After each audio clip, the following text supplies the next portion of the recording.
আসসালামু আলাইকুম। কেমন আছেন সকলে? আশা করি আল্লাহ তাআলার অশেষ রহমতে খুবই ভালো আছেন। আপনারা জানেন যে আমি প্রতিনিয়ত এই চ্যানেলেই কোন ওষুধের কি ক্ষতির দিকগুলো রয়েছে সেগুলো তুলে ধরছি এই চ্যানেলেই। সেজন্য বলবো নিজেও জানুন এবং আপনার ভাই, আপনার আত্মীয়স্বজন, প্রতিবেশী যারা রয়েছে তাদেরকে অবশ্যই জানিয়ে দেন যে ক্ষতির কী দিকগুলো রয়েছে আবার উপকারের কী দিকগুলো রয়েছে প্রত্যেকটাই আমি সমন্বয় করে তুলে ধরি। আজকে এই কোরআল ক্যালডিএক্স এর মূল উপাদান হলো কি এটা জানবো এবং এই কোরআল ক্যালডিএক্স এর কি কি অপকারিতা বা ক্ষতির দিক রয়েছে এ বিষয়ে আমরা আজকে একটু মোটামুটিভাবে জানবো। বিস্তারিত আমি আলোচনা করতে পারবো না এই সংক্ষিপ্ত আলোচনার ভিতরে, তো যতটুকু সম্ভব হয় আমি আপনাদেরকে ইনফরমেশন দিয়ে দিব। আসলে প্রথমে আমরা জেনে নিই এই কোরআল পাথর কি থেকে তৈরি করা হয়েছে। আসলে এই যে কোরআল ক্যালডিএক্স অথবা কোরআল ক্যালডি যে ট্যাবলেটগুলো রয়েছে, এই ট্যাবলেটগুলো মূল উপাদান হলো যে এটা সমুদ্রের ভিতরে এক ধরনের পাথর হয় যেটাকে কোরাল পাথর বলা হয়। কোরাল ক্যালসিয়াম একটি সামুদ্রিক পাথরের মধ্যে পাওয়া যায়, যেটা নাকি সামুদ্রিক পাথর থেকে তারা এই সংগ্রহ করে, অর্থাৎ পাথরকে প্রসেসিং করেই এটাকে আপনাকে তৈরি করা হয়েছে। সেজন্য এই সামুদ্রিক পাথর থেকে এই কোরাল ক্যালসিয়াম তৈরি করা হয়েছে। এটা হলো মূল উপাদান এবং এটা কী কী বিরুদ্ধে কাজ করে সে বিষয় নিয়ে একটা আলোচনা করব। আর আজকের আলোচনা করবো হলো শুধু কোরাল ক্যালডিএক্স অথবা কোরাল ক্যালডি এটার অপকারিতা কি কি রয়েছে এই বিষয় নিয়ে। তবে প্রধানত এর অনেকগুলো অপকারিতা রয়েছে, তার মধ্যে আমি 5 থেকে 6টি আজকে আলোচনা করব।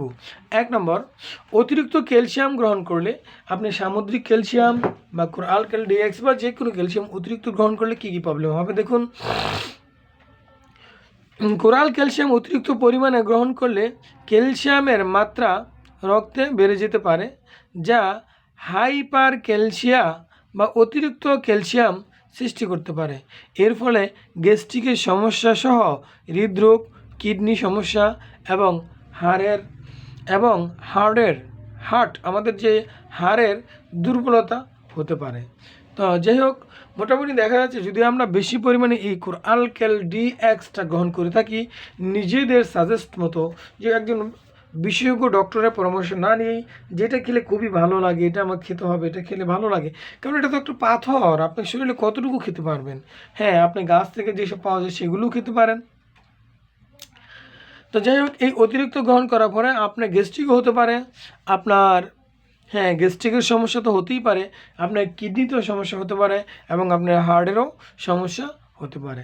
আসুন 2 নম্বর বলে নিই। তবে 1 নম্বরের ভিতরে আবার 3টা কিন্তু রয়েছে। যদি বলতে চাই 1 নম্বরের ভিতরে 3টা কী কী, একটা গ্যাস্ট্রিকের সমস্যা হতে পারে। গ্যাস্ট্রিক বাংলাদেশের কোন মানুষের, আমাদের দেশে প্রত্যেকটা মানুষেরই গ্যাস্ট্রিকের জর্জরিতভাবে রয়েছে বলতে গেলে বলা চলে।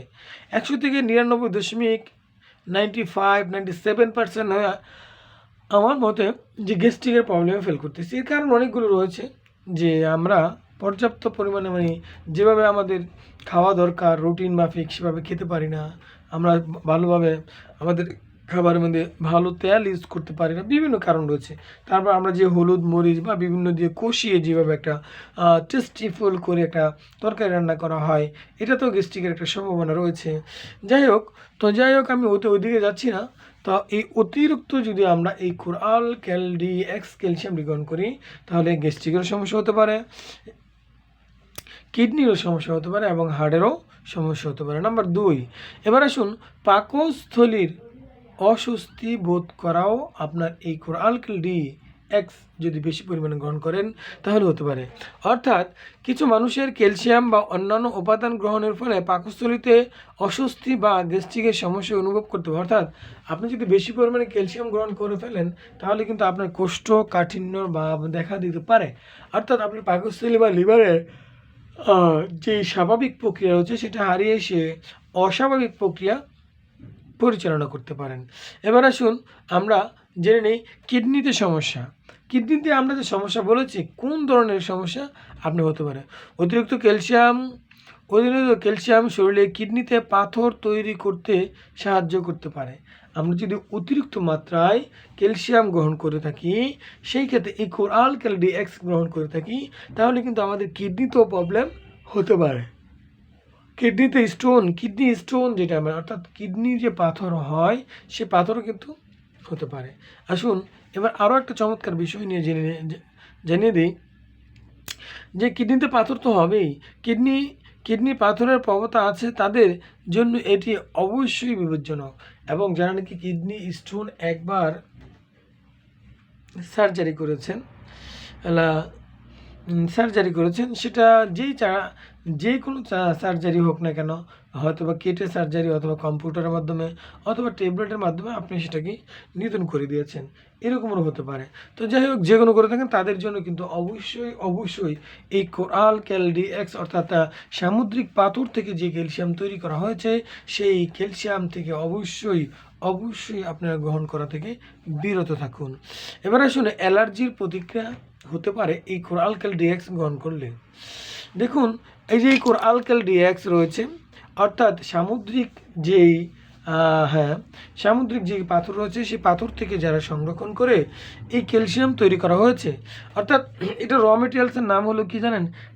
এটা র মেটেরিয়ালস কোন দেশ থেকে তৈরি হয়েছে, যদি আপনারা এই প্রশ্ন জানতে চান তাহলে কি করবেন জানেন? সুতরাং আমরা এই কোরাল ক্যালডিএক্স এর উপকারিতা রয়েছে অনেক এবং অপকারিতা রয়েছে। সেজন্য যাদের এই ধরনের প্রবলেম রয়েছে তারা অবশ্যই কোরাল ক্যালডিএক্স থেকে একটু এড়িয়ে চলবেন। তবে যাদের অ্যালার্জিটিক প্রবলেম রয়েছে তারা কিন্তু অবশ্যই একটু বিবেচনা করে এটা কিন্তু গ্রহণ করতে হবে। আর যদি গ্রহণ করেন তাহলে সেই ক্ষেত্রে কিন্তু অ্যালার্জির প্রবণতা বেড়ে যেতে পারে। তাই আমি বলবো, আপনারা যখন কোরাল ক্যালডিএক্সটা গ্রহণ করবেন তখন পাশাপাশি অ্যালার্জিটিক ওষুধটি গ্রহণ করতে পারেন। কিন্তু অ্যালার্জিটিক ওষুধের কিন্তু অনেক পার্শ্ব প্রতিক্রিয়া রয়েছে এবং বিরল প্রতিক্রিয়া রয়েছে, সেজন্য ওইদিকে আমি আজকে যাচ্ছি না।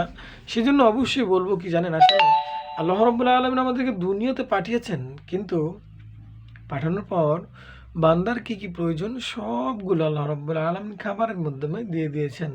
কিন্তু আপনি হিসাব করে, আপনি বিবেচনা করে ওই খাবারগুলো খেতে হবে, তাহলেই কিন্তু আল্লাহ তাআলা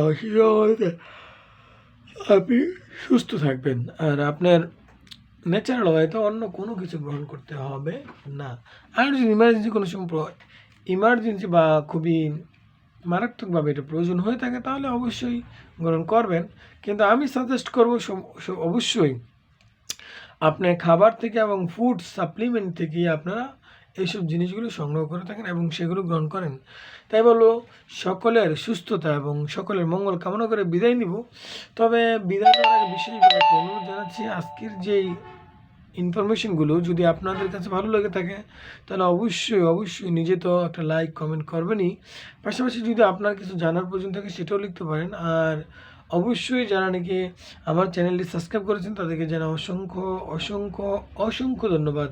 আর যারা নাকি সাবস্ক্রাইব করেন না, আমি আশা রাখছি অবশ্যই সাবস্ক্রাইব করবেন, কারণ এই রকমের ইনফরমেশন আপনার লাইফের জন্য খুবই পজিটিভ। জীবনের যতগুলো ট্যাবলেট আছে সব ট্যাবলেটের উপকারিতা আমরা জানি, কিন্তু অপকারিতা কী ক্ষতি করে সে বিষয়গুলো আমরা জানি না।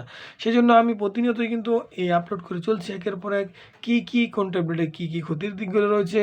সেজন্য অবশ্যই চ্যানেলটি সাবস্ক্রাইব করবেন। আর বিদায় নিচ্ছি আমি।